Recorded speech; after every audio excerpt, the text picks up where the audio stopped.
Hey guys, welcome to our SoulFam Podcast where I interview space holders from all over the world. I'm Karolina, the Connection Catalyst, and I'm your host today. I'm really excited to record this episode after a very long break. And today, our guest and speaker is Yolandi Boshoff that I spoke to before already, which I'm really, really glad that we're connecting again because some new emerging topics came up recently. So, welcome to the show, Yolandi. How are you doing? Oh, thank you so much. I'm so excited to speak to you again. It was so wonderful speaking to you last time. And yeah, so there's been a whole evolution and brand new stuff that I want to share with the world. So I'm very excited to be here today. So thank you so much. Thank you for coming, really, because last time we talked about aliens, we talked about starseeds, and we talked a little bit about dragons, but today our main theme will be dragons, which actually is very nice for me because I spoke to so many people who work with dragons somehow, and I'm curious, to know if there are any kind of like types and energies that different dragons can bring, because from what I understand, different dragons can bring different kind of qualities of energy, and so I'm curious to know like what these types are and generally how did you get to connect to the dragons, how did it come to you, and also which type of dragon connected to you first. Maybe if you want to if you want to share with us, that will be reciprocal. Yes. Okay. Yeah. So, it's been, I've been the very, very first time I ever felt the dragons. I was in a healing session with a client and I was busy doing light language and energy healing. And then all of a sudden, my body started feeling really weird. And I was just like, oh my God, what is this? Like my hands started doing weird things and my fingers were moving in a weird way. And I just like, I was so overwhelmed and I'm like, this feels like a big energy and it's not something I'm used to. And then I realized, but this is like dragon energy. And I didn't know anything about it. I mean, this was like years ago. No one was really talking about it. And I thought, okay, I'm just going to let this like do its thing and I'm just going to move with the energies. It felt really good for me. And so like it just kept coming back and back and back and back. And I didn't really like make a real mission of working with it until I moved to the UK.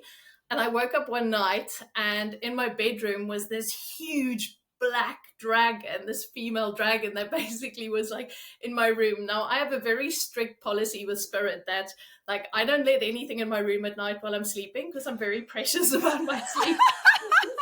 That's a good point, actually. Great policy to have. Yeah, it's like, this is my boundaries, guys. I love you, but you can't just come in willy-nilly as I'm sleeping, right? So when this dragon came into my bedroom, and I was just like, oh my God, what's going on? Like, no one ever comes at night, and this energy came in.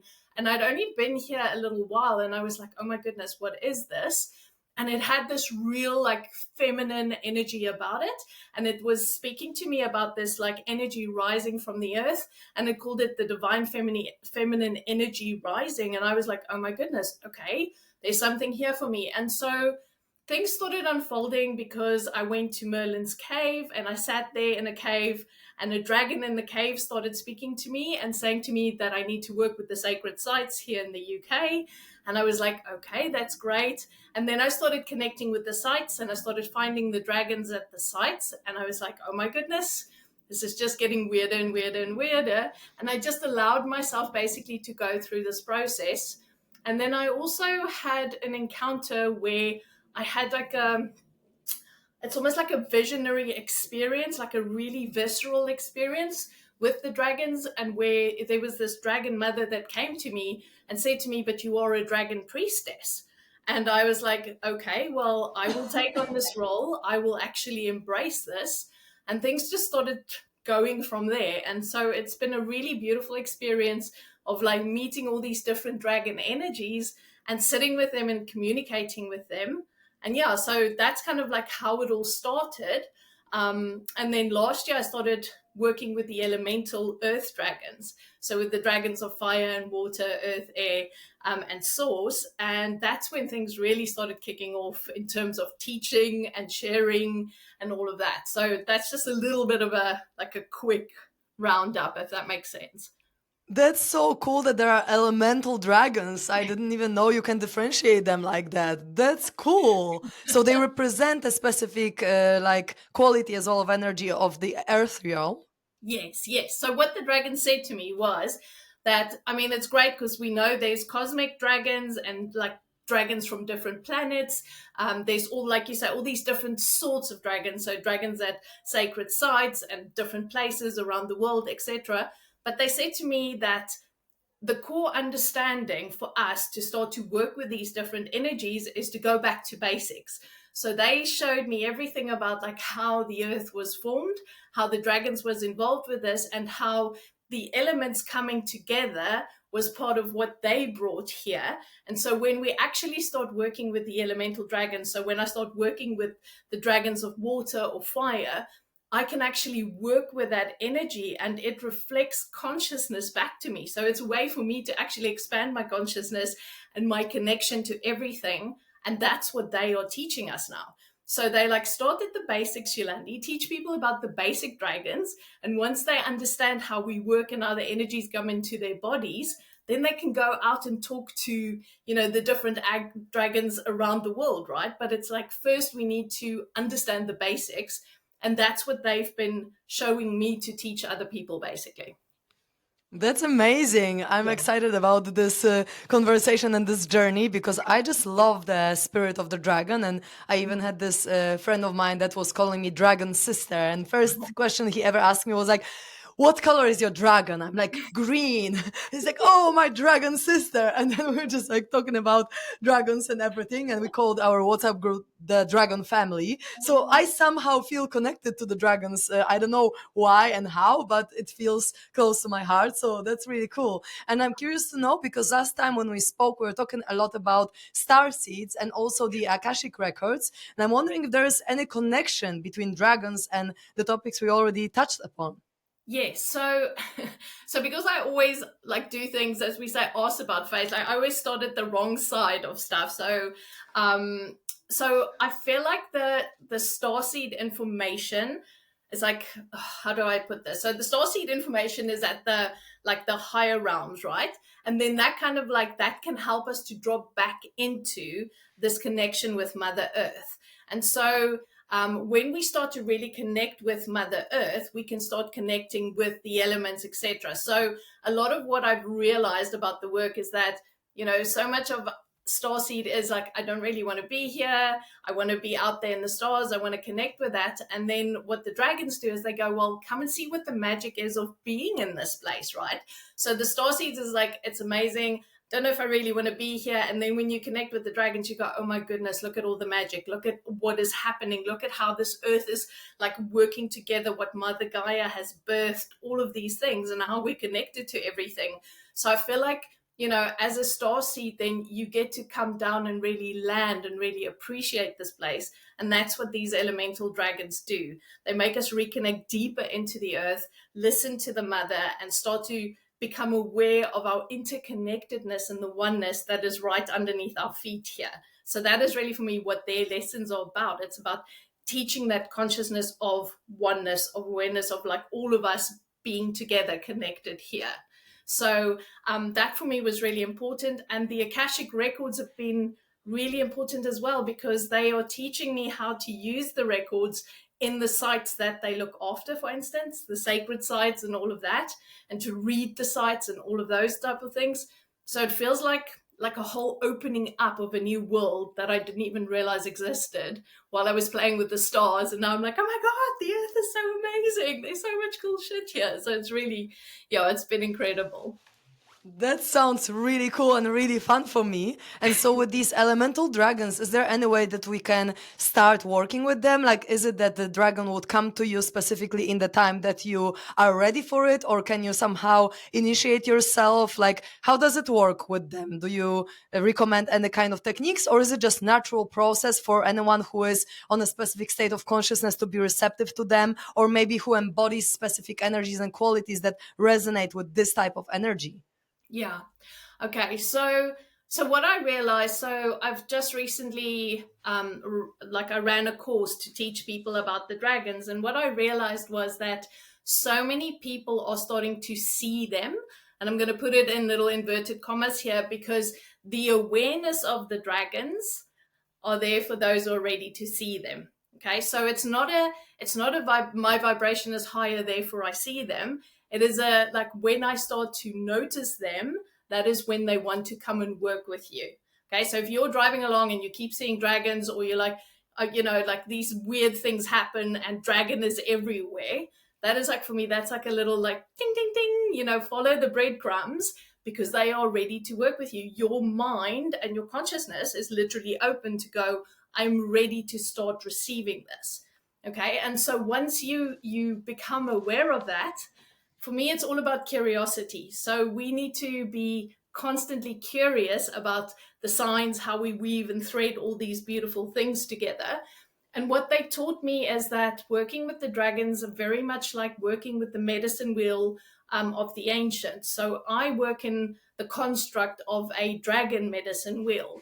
And so having, like, say, a water element, you now have a water dragon that you can call in and pull in and start to play with. So how I teach it is that you actually spend time with all of these different elemental dragons and see what they want to show you, because they are literally bringing mirrors for us to see ourselves and to expand our consciousness. So there's no, like, you don't have to be special. It's just like when you start to notice them, they will come and speak to you. That's basically the essence of it. That sounds like the dragons have been coming to me already before, because so many people told me about it. The people that were working with them, or people calling me dragon sister or whatever else, seems like they are already there. Maybe I just didn't consciously engage with them in the meditation, but now this conversation makes me feel like I really want to, because I like to check different spirits and different beings that I can get something out of, right? Because they are probably getting something out of the connecting to us, and then we can bring value to them by them experiencing this specific type of relationship, and then also we can get some embodiment of the energies that they have, that maybe we are lacking. So I'm wondering, because they are elementals, so they are connected to the earth, so is there any way that they are impacting the earth itself and the grid that we are working on? Are there also grid workers, let's say? Yes. So, oh man, there's so much. I could probably speak to you for days about this. So let's go to like the grids, for instance, right? So when we start to work with the earth dragons, like the earth dragons are connected to the ley lines that's within the earth, right? So those beautiful ley lines that connect all the sacred sites, and that carries like the fizzy, like moving energies. Like that is literally, if you can imagine the dragons like moving under the ground and we're walking on top of the ground. And so because we are electric as well, so what the dragons have taught me is we need to see ourselves as literally another replica of Mother Earth. And so our energy can meet their energy, right? So we are literally able to have this frequency exchange that we can have with them. And so they can basically help us to connect with the lines. And what happens is that every single human being on this planet have got a set of codes, right? Like each of us have got a blueprint. And right in the beginning of time, there was a blueprint given by Source for everything in the universe. So you've got a blueprint, I've got a blueprint, etc. And what happens is that part of our blueprint isn't switched on, or we're not aware of it. And so what the dragons do is, through, for instance, an earth connection, they can help these little bits of your blueprint that needs the key unlocking.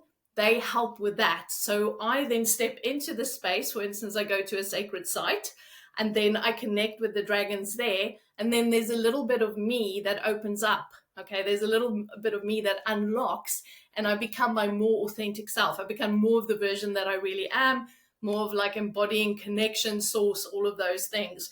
So they are part of the key holders that unlocks it. And every single elemental dragon and different dragons across, the world helps us to unlock these keys. And you and I unlock keys in each other. I mean, it's a whole system basically, but it's very beautiful that we can literally connect with the energies at a site, and it's part of the dragons. And then this little key opens up, and there I find a bit of myself that I'd forgotten or I haven't remembered yet. Wow, that's awesome. Yeah. I love how passionate you are about dragons themselves. And like, what is the difference for you, for example, just working with elemental spirits versus working with elemental dragons? Because they must embody some kind of different vibe that you are drawn to the dragon itself and not to other spirits in this realm, right? So, Yeah. what is so special about it for you? Yes, so I thought it was really interesting because when I started to really like say with the fire dragons, for instance, right? So I was working with them, and then I'd be working with people, and they'd say, "But you know, I kept seeing phoenixes while we were working with the fire dragons this week." And then I said to the dragons, "But obviously, you know, we're like besties, so you guys are my main priority. But other people who are still learning and experiencing other things, they start to connect with other elemental beings that, for instance, embody fire." And they said to me, "We are all the same, Yolandi. We're just different." Ways of you interpreting. So, you know, sometimes I will interpret like a phoenix, or there will be a salamander, or whatever, like, you know, all these different energies, but they all represent fire. So they all represent the fire. So there's nothing better or bigger or higher frequency. They all like showing us the same element. And that element can reflect back to us what we need to look at within ourselves, what we need to release, what we need to switch on. But they are basically all the same thing, even if they present in different formats to us. And it is to help us to embody them. Because some people go, "Oh, I'm not interested in the dragons, but I'm really interested in a phoenix. Or I'm really interested in mermaids," or whatever. So it's basically, if you can think, like in the beginning of time, we had all the dragons, and from the dragons, these other forms of elemental beings were born. The mermaids came from the dragons, the phoenixes came from the dragons. So every single like water dragon would have been like, there would have been a phase of evolution where the mer people came from them. So there's a connection between all of these different elemental beings, because if you think about the dragons, they're the most ancient. They would came like right in the beginning of, you're talking billions of years ago, right? 4.5 billion years ago, when everything started. That's when they landed here, and so everything evolved out of them basically. Wow, that's really interesting. So this information that they came like at the beginning of time Mm. came through from them to you in your conversation with them, right? Yes, yes. So what they said to me is like right in the beginning of time. Um, so when everything happened and everything set off, there was what we call the golden mother dragon, and every single planet in the universe has got a mother dragon, right? And so every single planet, so Sirius, for instance, will have a mother dragon, and like Andromeda, like a galaxy there, those like planets in there. So it was like, think of them as these beautiful energies that spat out of like source and basically started. And once the source dragon was established, you know, as the earth was forming and these pieces of the rocks came together and all of these beautiful things, it like grew and grew and grew. And that was like, that was the embodiment of the dragons basically. Okay, so they became the water that was here. So as the water from the meteorites came, it expanded. As the fire started within the bowels of the earth, all of that. So they were basically part of like earth forming over billions and billions and billions of years. Does that make sense? Yes, it does. Yeah, it's a very interesting story. And to be honest, I don't know how I feel about it because to me, it seems like we can interpret and give a word dragon just to like a specific quality of energy that some other person might interpret as something else Yeah. just because of the qualities or the filter that they see it through. But like, because dragons we associated with some fairy tales or like cartoons or whatever. But what I feel from your story is more like I don't perceive it as a dragon, like, or it has to have, I don't know, like big paws or like, I don't know, big teeth or whatever, a big tail or something like that. It's just more like the embodiment of the energy Yeah. of creation in some specific vibration or like with just specific quality. Like that's how I interpret it in this story. Is that like the right interpretation? I love that, because that's exactly it, right? And that is because of the lenses that we all wear, right? So for people, most people don't think about like, how did all of this happen, right? So then we tell them the story, and through stories, that's how we learn. That's how we expand our consciousness. And so the dragon stories that they've been telling me is basically to say, you have to remember how all of this formed, etc. And it doesn't mean, like what you're saying is exactly right, because whatever lens you're looking at through it all, there's specific energies, and they are embodying it for us to make it easier for humans to connect with them, because we love a physical thing, right? Like we want to know, I'm working with dragons, I'm working with mermaids, I'm working with fairies, right? Like, so as humans, that's what we need to help us to get to an understanding. And once we get to a certain place, we're like, actually, all of this stuff is connected. It's all just energy. But for us, part of our process of getting there is by utilizing these archetypes, basically, that lead us back to the source energy, basically.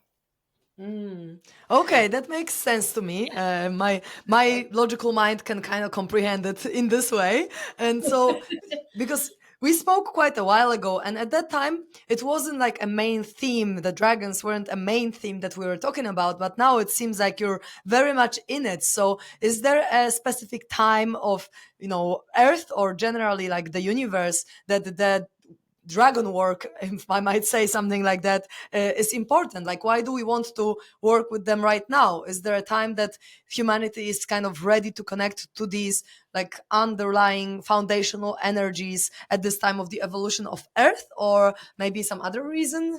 Yeah. Oh, I love that question so much, because that's exactly it, right? So it is basically the role of the dragons is to make us aware of the importance of what is right under our feet. Okay, so as a human species, we've basically gone through the cycle of complete disconnection from nature, a complete disconnection from like the magic of what is under our feet, everything that is connected to us, and we see ourselves as completely separate. And now, as we are walking so far into this separateness, everything's burning down. The world is basically starting to fall apart. People are going, oh my goodness, what is it?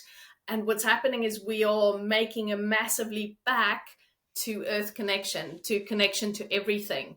And so part of what they are doing is going, oh, right, humanity is right now to actually start seeing all the magic again, start seeing all of the connection again. And they are the ambassadors, one of the groups of ambassadors, just like the Fae is a group of ambassadors, just like the Mer people, etc.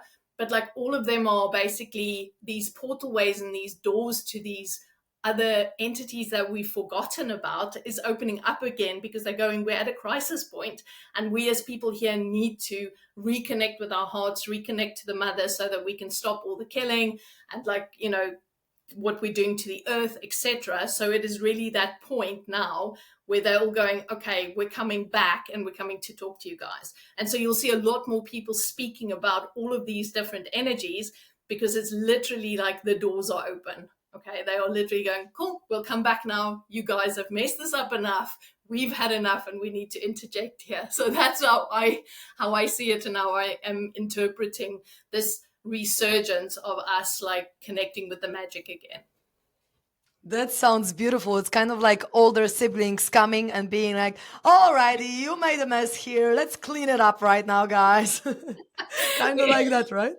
Exactly, because like we've let you loose. We thought you weren't going to mess this up, and look, there's only a few of you going, please stop, and then the rest is doing what they're doing.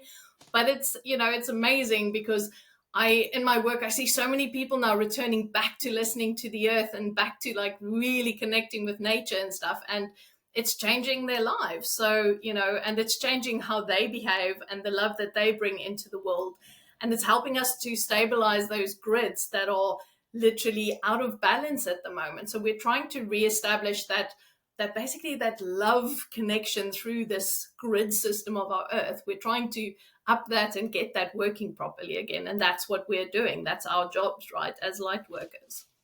Yes, that's our job, and we have a lot to do for sure these days. That's what I think. And the question that came to my mind as well, because like I know that there are different spirits out there in the universe, and like how can you differentiate? Sometimes you can't really tell if the spirit is benevolent or not. So the question is like, do you encounter any dragons that are actually not serving the earth and not serving that humanity, in terms of maybe they go more towards like quoting the law of one, the service to self, or in other words, like they are more in their own agenda or on dark side or like low vibration or however you want to call it, like are there any dragons that are actually detrimental for us if we connect to their energy? Maybe they could, I don't know, like make us connect to them only for their own benefit and not necessarily for the benefit of humanity. Or all the dragons that you've met personally, because obviously we don't know all the energies in the universe, there might be different ones, right? But from your own experience, like are there any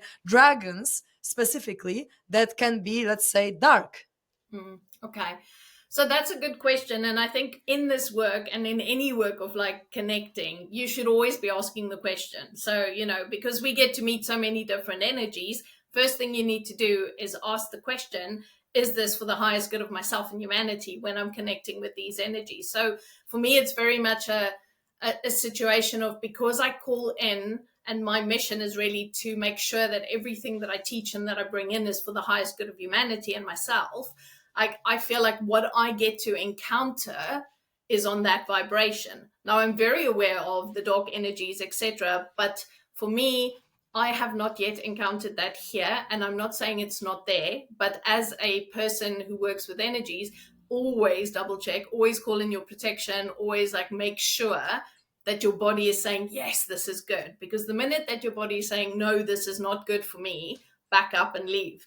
Okay. But it's really important that we start to use our discernment now in the energies that we are channeling, that we are bringing through, because not everything is benevolent. So I'm not saying there isn't, but I have had no opportunity to connect to that. And I'm quite grateful for that as well. That's amazing. And I also feel like maybe sometimes it is quote unquote good for the dragon, even if it's dark, to connect. Because, for example, I don't know if you're familiar with Matthias de Stefano, but he's this beautiful person that also sometimes channels very dark energies. And he knows that if the being has something to say and it's for the benefit, then he even is kind of allowing even the dark forces, quote unquote, to speak through him, because he knows that overall it's going to be beneficial, even if it's not the most pleasant experience ever, right? Yes, exactly. And that, like you said, the term the highest good for mankind doesn't mean just love and light. And that's the thing. Sometimes we need to go through the shit to get to the good stuff. And so whatever it is that needs to be said in whatever way, they will bring it through. They don't mince their words, and they can be quite like forthright. So I quite like that about them. They remind That's me of a good awesome. South African. That's awesome. I like it as well, this kind of energy. Amazing. That was a really interesting conversation. And I'm curious to know whether you have anything to add just for the people who listen, and any message about the dragons or from the dragons, maybe, that you feel like everyone who listens should know in these times, that is so important for us to work on the grid, on the earth, on the love, oneness, and all these qualities that we've been talking about before. Yeah. So I really feel like there's so much to be said about this energy of this divine love that is wanting to come into the world right now. And it doesn't matter how we connect to it. It doesn't matter if you're working through the animal realm or the dragon realm or whatever realm you're working through to get to this energy. But at the end of the day, we're all working towards the same goal. And we're all working towards this goal of really expanding this energy into our own hearts. And, as much as we feel that like our mission is to kind of help the world, the most important place to really start is within yourself. The most important place to start is deep within you.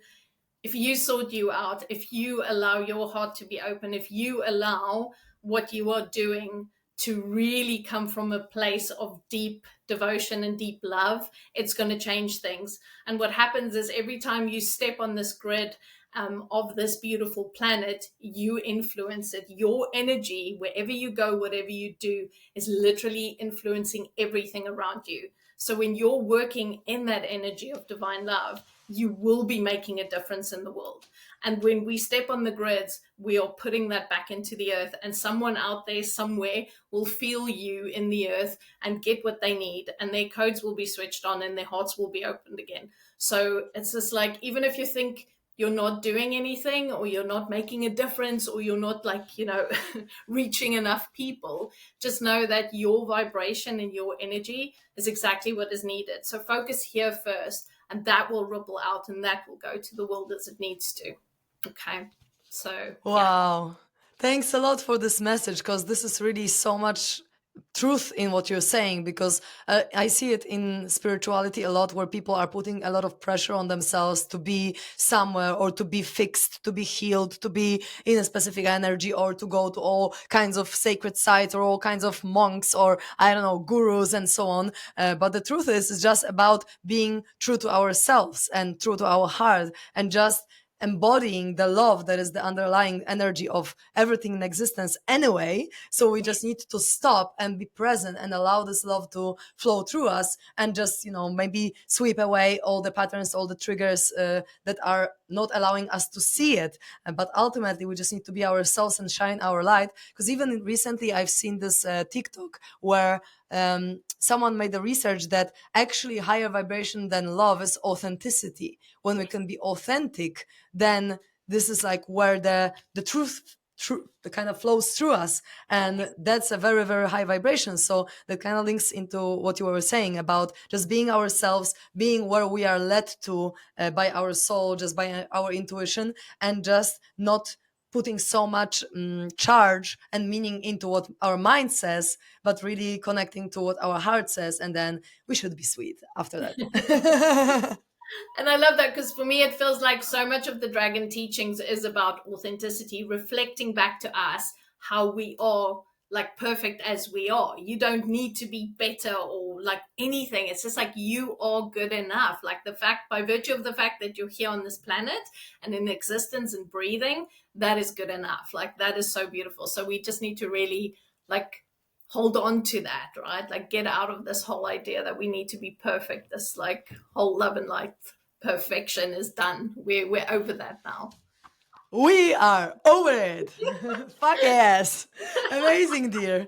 So for anyone who is interested to dive deeper into this work with you, because you mentioned you have some courses and you teach people about it, what is the best way to find you or to find your teachings? I'd be curious to know.